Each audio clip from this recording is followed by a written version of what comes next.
அன்பே சிவம் மனமே குரு என்றுணர்த்திய குருவே போற்றி. எனக்குள் இறைவனை உணர வைத்த குருவே போற்றி.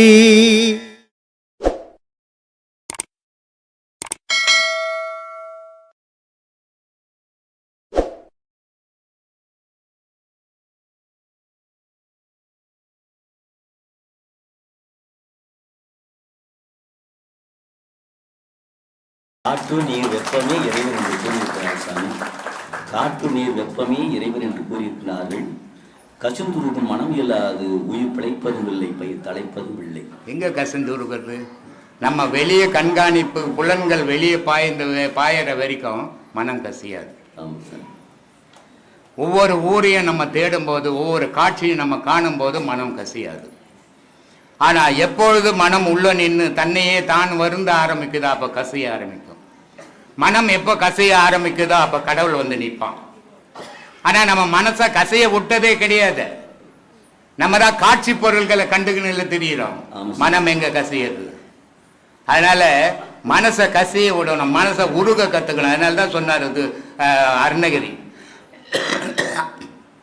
ஏதோ கோவிலுக்கு போறடா, ஒரு முருகனுடைய சிலை இருக்குது, அது பக்கத்தில் ஒரு சேவல் இருக்குது, அது பக்கத்தில் ஒரு வேல் இருக்குது, அது பக்கத்தில் ஒரு மயில் இருக்குது, அது பக்கத்தில் ஒரு பாம்பு இருக்குது.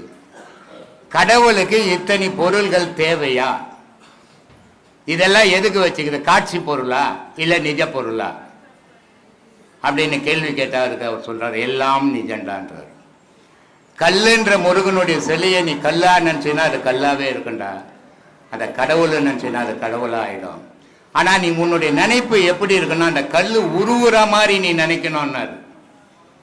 அதனால சொன்னார், நெஞ்சாய் காண கல்லது நெகிழ்ந்தது உருக தஞ்சாதருள் சண்முகனுக்கு இயல் சேர் செஞ்சேல் புனை மாலை சிறந்திடவே மஞ்சாக்கரர் ஆணை பாதம் பணிவோம் ஆடும் பரி வேல் அணி சேவல் எனும் பாடும் பணியே பணி அருள்வாய் தேடும் காய மாமுகனை செறிவில் சாடும் தனியானை சகோதரனே உல்லாச நிரகுல யோக இச்சல்லாப வினோதனும் நீ அலையே எல்லாம் அற என்னை இழந்த நல்லாம் சொல்லாய் முருகா சூரபூபதி. என்ன இந்த உலகத்துல எனக்குன்னு ஒண்ணுமே இல்லடா, ஒண்ணு தவிர எனக்கு ஒரு வழியை சொல்லு அப்படின்னு இறைவனாண்ட கேட்டான். ஆனா நான் டூரிஸ்ட் மாதிரி போய் சுத்திக்கின்னு வந்து கடவுளை தேடுறேன்னா ஒருபோதும் தேட முடியாது. இருக்கிற இடத்துலயே தேடணும், போட்ட இடத்துலயே தேடினா தான் கிடைக்கும். ஆனா போற இடமெல்லாம் தேடினா கிடைக்காது. அதனால எந்த ஊர் போனாலும் கடவுள் உனக்குள்ளவே இருக்கிறான். அந்த இளமையா இருக்கிற கடவுளை முதுமையா பண்ணு. நாரணன், நாரணன் மனுஷன் இல்லையா? அப்போ இந்த நாரணனா இருக்கிற மனுஷன் நாராயணனா மாறணும். அப்ப இந்த நாரணனா இருக்கிற மனுஷன் நாராயணனா மாறணும்னா இந்த நாரணனா இருக்கிற நாராயணனை முதுமைப்படுத்தணும். முதுமைப்படுத்தும் போதுதான் நாரணன் வந்து நாராயணனா மாறுவான். நாராயணன் கடவுள், நாரணன் மனுஷன். மனுஷனுக்கும் கடவுளுக்கும் தான் நெருங்கிய பந்தம் இந்த உலகத்துல. ஆனா மனுஷன் அதை மறந்துட்டு வாழ்ந்து நிற்கிறான். காரணம் என்ன அப்படின்னா புலன்களினுடைய இயக்கம், மனத்தினுடைய ஆதிக்கம், சொந்தத்தினுடைய உறவுகள், இத்தனையும் அவன் கடவுளை நெருங்க முடியாத தடுத்துக்கு நிற்குது. ஆனா இத்தனையும் தூர போட்டு கடவுளை நெருங்கு, நாராயணனுக்கு நாராயணனா மாறிடுவான், ஜீவன் சிவமா மாறிடும், நீ இறைவனாவே மாறிடுவ. இதுதான் சாமி உண்மை. நமசிவாய். இத்தனை மதங்களும் இத்தனை ஜாதிகளும் இத்தனை மொழிகளும் ஏன் வந்தது என்று இறைவனிடம் கேட்டபோது மனக்கட்டுப்பாடு எனக்கட்டுப்பாடு நிலைக்கட்டுப்பாடு இருக்கவே நான் படைத்திருக்கின்றேன் என்று அவர் போதித்தார். மனக்கட்டுப்பாடு இருக்கணும் தான் மனுஷனை கடவுள் படைச்சான். கடவுள் படைக்கும் போது மனுஷனை எந்த அப்பழுக்கு இல்லாம படைச்சான். ஆனா இவன் ஆசைன்ற சேத்துல விழுந்துட்டு அந்த சேரெல்லாம் பூசிக்கணும், ஆசையை வளர்த்துக்கணும். ஆசையை வளர்த்துக்கினதால படைச்சவனை மறந்துட்டான், படைக்கப்பட்டதெல்லாம் பார்த்துன்னுக்கிறான். ஆனால் எந்த படைக்கப்பட்டதெல்லாம் இவன் பார்த்தானோ, இவன் எதையெல்லாம் படைச்சானோ அத்தனையும் படைக்கப்பட்டதையும் படைச்சதையும் மறந்துட்டு படைச்சவனை நோக்கி ஒரு நாள் பயணம் இருக்குது. அந்த பயணத்துக்குள்ள படைச்சவனை மனசுல நிறுத்துங்க, படைச்சதெல்லாம் தூக்கி போடுங்க. நீ படைச்சது எதுவுமே உங்கூட வரப்போவதில்லை. ஆனால் படைச்சவனை நோக்கி பயணம் பண்ணிங்கன்னா அந்த பயணம் வெற்றிகரமாக அமையும். ஜாதி மதங்கள் படைச்சது, ஜாதி படைச்சதுக்கு காரணம் உண்டு. ஆனால் ஜாதின்றது இன்னைக்கு அரசியலாகி போய் கூத்தாடிக்கின்னு இருக்குது. ஜாதின்றது தொழிலுக்காக பிரிக்கப்பட்டது. இப்போ ஒரு பறையன் அப்படின்னு சொன்னால் அது ஒரு ஜாதியே கிடையாது. பறையன் சொல்றது ஊர் சொல்றவன், பறை சுற்றவன்றது அர்த்தம் தான் பறையன். பறையன்ற ஒரு ஜாதி ஒண்ணு கிடையாது. பிறப்பால் அவன் மனிதன் தான், பிறப்பால் அவன் குழந்தை தான், பிறப்பால மனிதன் தான், பிறப்பால முதையன் தான். அப்படி ஒரு ஜாதியே பிறப்பால வந்தது இல்லை. தொழில் அது பறையன்றது ஒரு தொழில். அந்த தொழிலுக்காக அவனுக்கு வச்சுக்குது. இப்போ நீங்க போனீங்கன்னா உங்களை என்ன சொல்லுவான், ஒரு பூசாரின்னுவான். நீ மனுஷன் தானே, உன்னை ஏன் பூஜாரின்னு? அப்ப நீ போட்டுங்கிற வேஷத்துக்கு உனக்கு பூஜாரின்னு பேரு. நான் போனா ஒரு சாமியாருன்னு போறேன், நான் மனுஷன் தானே, என்னையா சாமியாருன்னு சொல்லணும். நான் போட்டுங்கிற வேஷத்துக்கு என்ன சாமியாருன்னு சொல்றான். அந்த மாதிரி அவன் செய்யற தொழிலுக்கு தான் ஜாதி வைக்கப்பட்டது. இன்னைக்கு ஒரு ஆபீஸ் இருக்குது, ஆபீஸ்ல 1000 பேர் வேலை செய்யறான். ஒரு எஸ்எஸ் இருக்கிறான், ஒரு சார்ஜ்மேன் இருக்கிறான், ஒரு ஸ்கில்டு இருக்கிறான், ஒரு வெல்டர் இருக்கிறான், ஒரு ஃபிட்டர் இருக்கிறான். இத்தனை ஜாதி எதுக்கு அங்க? எல்லாருக்கும் தொழிலாளின்னு வச்சிடலாமே. ஆனா இந்த ஜாதி பிரிச்சது, விவசாயம் பண்ணா கவுண்டன், முதலியாருன்னா தூது சொல்றவன், கணக்கு பிள்ளைன்னா அந்த ஊர்ல எவ்வளவு நிலம் இருக்குது, யார் அது இருக்குன்னா அவன் கணக்கு போட்டு வைக்கிறவன். இது ஜாதின்னு ஆக்கிக்கணும். அரசியல்வாதிங்க இவனை குழப்பி விட்டுறான். ஒரு வீட்டுல ஒரு 2 முஸ்லீம் இருக்கிறான் கொடுத்தணும், ஒரு வீட்டுல 2 கிறிஸ்டின் இருக்கிறான் கொடுத்தணும், ஒரு வீட்டுல 2 இந்துக்கள் இருக்கிறான். 6 பேரும் ஒரு வீட்டுக்குள்ளேயே கொடுத்தனம் பண்றான். அண்ணன் தம்பி மாதிரி இவன் வீட்டுல செய்து அவன் வீட்டுக்கு கொடுக்குறான், அவன் வீட்டுல இருக்கிறத இவன் வீட்டை கொடுக்குறான். அங்க ஒரு அரசியல்வாதி போனான்னா 6 வீட்டையும் குழப்பம் பண்ணி விட்டுட்டு அடித்தடியிலாக்கி வெட்டு குத்து வரைக்கும் ஆக்கி விட்டுட்டு இவன் பொழப்புக்காக அடுத்தவனை ஏமாத்துறான். அந்த ஏமாளித்தனத்தை அவன் தெரிஞ்சுக்கல. இதனால வந்தது ஜாதி. ஜாதின்றது தொழிலுக்காக பிரிக்கப்பட்டது. இப்போ ஒரு தச்ச வேலை செய்யறவனுக்கு பேர் கார்பெண்டர், ஆனா அவன் ஜாதியால கார்பெண்டரா இல்லை. ஒரு தையர் தொழில் செய்யறவனுக்கு அவன் டெய்லர்னு பேரு, அவன் ஜாதி டெய்லரா? தொழில். பார்பர் வேலை செய்யறவனுக்கு, முடி திருத்துறவனுக்கு நாவிதன்னு பேரு, அவனுக்கு நாவிதன் ஒரு ஜாதி இருக்குதா? ஜாதின்றது மனித ஜாதி மட்டும்தான் உலகத்துல. மீதி ஜாதி எல்லாம் தொழிலுக்காக பிரிக்கப்பட்டது. மதம்ன்றது நன்மையை செய்யறதுக்காக சேர்க்கப்பட்டது மதம். ஆனா இன்னைக்கு மதம்ன்றது மதம் ஏறி நய மதம் பெருசு, மதம் பெருசுன்னு வெட்டுக்கூத்துல போயினுக்குது. மத அமைப்பு ஏற்படுத்துறது தனி ஒரு மனிதனால நன்மை செய்ய முடியாது, ஒரு கூட்டு சேர்ந்தா நன்மை செய்ய முடியுன்றதுக்காக மதங்கள் ஏற்பட்டது. மதத்தால கடவுளை அடைய முடியாது. மதத்தால நன்மை செய்யலாம், தீமை செய்யலாம், ஆனா கடவுளை அடைய முடியாது. மனத்தால மட்டும்தான் கடவுளை அடைய முடியும். அப்ப அந்த மனசை சீர் பண்ணுங்க, கடவுளை அடையும். ஆத்மாவாக இருக்கின்றார் ஐயா. அதனால் ஓம் நம சிவாய. இது காஞ்சி பெரியவர்கிட்ட ஒருத்தன் கேட்குறான், எல்லா ஐட்டமும் நம்ம கடவுளுக்கு படைக்கிறோம், கடவுள் ஒன்றும் சாப்பிட போகிறது கிடையாது, கடவுள் சாப்பிட்றது நம்ம படைக்க மாட்டோம், அது எதுக்காக படைக்கணும்? அப்போது நாம் எதுக்கு படைக்கணும் அப்படின்னா அவர் சொல்கிறாரு, ஒரு புக்கு அவங்ககிட்ட கொடுத்து இதில் ஒரு மந்திரம் இருக்குது, அதை படிச்சுட்டு வா. படிச்சுட்டு வருவான். கொஞ்சம் கிட்ட சரி, அதை நீ அந்த மந்திரத்தை சொல்லு அப்படின்னா சொல்கிறான் கரெக்டாக. சரி, அந்த மந்திரம் உனக்குள்ளே வந்துடுச்சு இல்லையா, அப்போ அந்த புக்கில் அது இருக்கக்கூடாது இல்லையா அப்படி அவள் சொல்லுவான். அது எப்படி அந்த புக்குள்ளே இல்லாமல் அது எப்படி போவோம்? அது அச்சு அடிச்சுதாச்சு. அப்படி தான் வாசமெல்லாம் கடவுள் எடுத்துக்கிறாரு, படைச்சதெல்லாம் நாம் சாப்பிட்றோம். அதுதான், இதுதான் உண்மை. இறைவனும் அந்த வாசம்னா எதுனா இந்த ஆன்மா மட்டும்தான் இறைவன் எடுப்பான். ஏன்னா ஆன்மாக்கும் இறைவனுக்கு தான் சம்மந்தம் தவிர இந்த மனசுக்கோ இந்த உடம்புக்கோ இறைவனுக்கும் எந்த சம்மந்தம் இல்லை. ஐயா சொன்னது தான் உண்மை, சத்தியமான உண்மை. இந்த உடலை இறைவன் திரும்பி பார்க்க மாட்டான். ஏன்னா மண்ணில் விளைஞ்ச எல்லாம் இந்த மண்ணிலேயே போகிறது தான் விதி.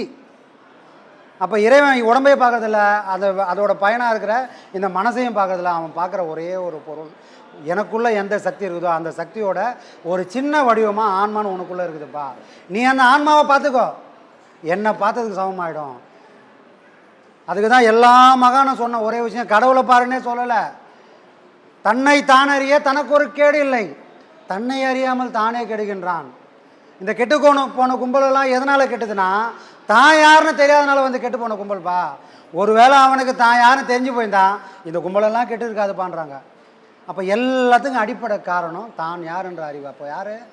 ஆன்மான்ற ஒன்றை மட்டுமே இறைவன் பார்க்குறான், அதை மட்டும்தான் அவன் ருசிப்பான், அது மட்டும்தான் இறைவன் கூட போய் சேரும். ஏன்னா அது மட்டும்தான் சுத்த பொருள். நம்ம கிட்ட இருக்கிற மற்ற எல்லா பொருளுமே அழுக்கு. இந்த அழுக்கு ஒரு நாள் இறைவன்கிட்ட போய் சேராது சாமி. சரிங்களா? சரி. இன்னொரு இது, கடவுள் எல்லா இடத்துலையும் இருக்காரு. அப்போ ஏன் நாம் கோவிலுக்கு போயிடணும் அப்படின்னு ஒருத்தன் கேட்குறான். அது காஞ்சி பெரியவன் என்ன சொல்கிறாருன்னா, உடம்பு ஃபுல்லாக ரத்தம் இருக்குது உன் உடம்புல. ஆனால் ரத்தம் தேவைப்பட்டால் என்ன பண்ணுறோம், ஒரு இடத்துல ஊசி குத்தி ரத்தத்தை எடுக்கிறோம். அதே மாதிரி பசுவினுடைய உடம்பு ஃபுல்லாக பால் இருக்குது, ஆனால் மடியில் தான் கறக்க முடியும். அது மாதிரி தான் கோவிலுக்குள்ளே போகணும் அப்படின்றாரு. அது எப்படி? அதுதான் கர்ப்ப கிரகன்றது. அதுதான் சாமி உலகம் ஃபுல்லாக தான் இருக்குது. அதுக்குன்னே எங்கனா பார்த்து கும்பிட்டு முடியுமா? ஏதோ ஒரு இடம் வேணும். அதுக்கு அவர் சொன்ன ஓமை தான் பசுமாடு ரத்தம் தான் வந்து பாலாக மாறுது. ரத்தம் தான் பாலாக மாறுதுன்னு பசுமாட்டில் போய் எங்கே வேணால் அத்து பால் வருமானம் வரவே வராது. பால் வரணுன்னா நீ காம்பில் தான் கை வச்சாகணும். பசுவோட மடிக்காம்பில் தான் பால் வரும், மற்ற எல்லா இடத்துலையும் ரத்தம் தான் வரும். அந்த மாதிரி உலகம் ஃபுல்லாக இறைவன் இருக்கிறான், சத்தியமான உண்மை தான். ஆனால் நீ எங்கே போய் அதை உணர்வ? கோயிலில் அதுக்கான வடிவத்தை கொடுத்துருக்குறாங்க. கோயிலில் அதுக்கான புனிதத்தன்மை இருக்குது. அப்படி நீ அங்கே போய் நின்னா உன் மனசில் இருக்கிற கோயிலுலையும் ஒரு புனிதத்தன்மை வரும். அப்போது எல்லா இடத்துலையும் இருக்குது, எல்லா இடத்துலையும் தேடின்னு போகாதப்பா, எங்கேயாவது ஒரு இடத்துல முதல்ல ஒடுங்கு. இப்போ எல்லா இடத்துலையும் இருக்கிற கோயிலில் இருக்கிறது உண்மைனா, கோயிலில் இருக்கிற இறைவன் எனக்குள்ளும் இருக்கிறான்றதுக்கு ஒரு நாள் வரும். அப்போ முதல்ல ஏதாவது ஒரு இடம் நமக்கு தேவை. புரியுதுங்களா? பறந்து விரிஞ்சால் மனசு செதறும். அங்கே போனால் சரி இடம் சாமி, இங்கே போனால் சரி இடம் சாமின்னா காலம் ஃபுல்லாக தேடினே இருக்க வேண்டியதான், நம்ம ஆயுசே முடிஞ்சிடும். இதுதான் உண்மை, இதுதான் சத்தியம், நான் அங்கே போவேன்னு இருந்துட்டால் அது ஒரு நாள் தன்னை தானே காட்டி கொடுக்கும். சரிங்களா? நான் கூட ஆரம்பத்தில் மாலை போட்டேன், அளவு குத்தி இருக்கிறேன், காவடி எடுத்துருக்கேன். இப்போ போய் நான் தூக்குவேனா? ஏன் பக்குவத்துக்கு ஏற்ற மாதிரி நான் அதை பண்ணேன். அன்றைக்கி போய் எங்கள் அப்பா வந்து டேய் இதெல்லாம் ஒன்றும் இல்லைடா, உனக்குள்ளே தான் நான் இருக்கேன், எனக்கு புரிஞ்சிருக்குமானா எனக்கு புரியாது. அப்போ பக்குவம் வரணும்னா சில விஷயங்களை பண்ணி ஆகணும், அதுக்கு சில விஷயங்களை காட்டியும் ஆகணும். அப்படி ஒன்று இருக்குதுன்னா கோயிலோட கருவறை கோயிலே அதே தான். புரியுதுங்களா? இதுதான் சாமி பெரியவங்க இப்படியெல்லாம் சொல்லியிருக்காங்க. சரி சாமி, விதி பற்றி நீங்கள் சொல்லியிருக்கீங்க. ஆமாம். அந்த விதி வந்து நான் 1971 இந்தியா பாகிஸ்தான் சண்டையில் ஜோத்பூரில் நான் கம்யூனிகேஷன் இதில் இருக்கேன். 71 ரைட்ஸ். அப்போ வந்து 3 டிசம்பர் 1971 ஃபஸ்ட்டு பாம்பு எங்களும் அழிக்கிறதுக்காக பார்க்குறாங்க. நான் மிலிட்டரியில் இருந்ததுனால. ஆனால் அவனால் அழிக்க முடியல எங்களை. வேறு இடத்துல துண்டு போட்டு போயிட்டான். இது விதியா இல்லை என்னன்னு சொல்கிறது? எது சாமி?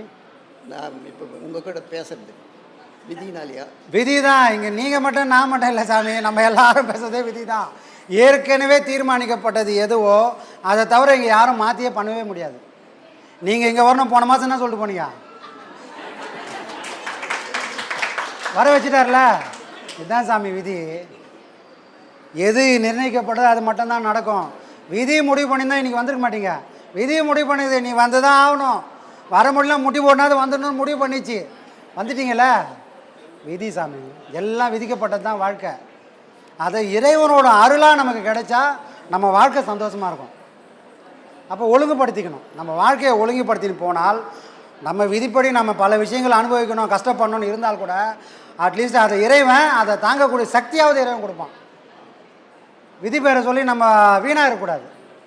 விதி எப்படி ஒன்றா இருந்துன்னு போட்டோம். ஆனால் நான் இறைவனை நம்புகிறேன், என்ன அவன் கண்டிப்பாக காப்பாற்றணும் பரிபூர்ணமாக நம்பிக்கை இருந்தால் காப்பாற்ற வேண்டியது இறைவனோட வேலை.